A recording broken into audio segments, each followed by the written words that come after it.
বন্ধুরা, এবার বিশ্বকাপ বাছাই পর্বের জন্য চূড়ান্ত স্কোয়াড ঘোষণা করল লিওনেল স্কলোনি। প্রাথমিক স্কোয়াড থেকে বাদ পড়েছেন 4 জন। বড় তারকা অ্যালেক্সিস মাক অ্যালিস্টার সামান্য ইনজুরির কারণে বাদ পড়েছেন। দলে আছে নতুন স্টারের নাম। চলুন জেনে নেই চূড়ান্ত স্কোয়াডে কারা কারা অন্তর্ভুক্ত হলো। গোলকিপার পজিশনে আছে Emiliano Martinez, Geronimo Rulli, Walter Benitez. Defender হিসেবে আছে Nahuel Molina, Leonardo Balerdi, Cristian Romero, Nicolas Otamendi, Nicolas Tagliafico, Valentin Barco, Mariano Troilo, Kevin Lomonaco, Facundo Medina, Juan Foyth.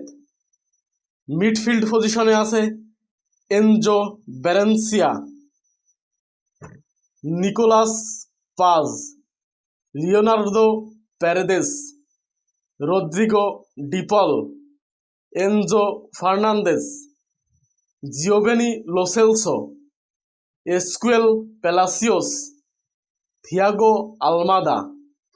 Forward হিসেবে আছে Giuliano Simeone, Angel Correa, Franco Mastantuono, Julian Alvarez, Nicolas Gonzalez, Lionel Messi, Lautaro Martinez.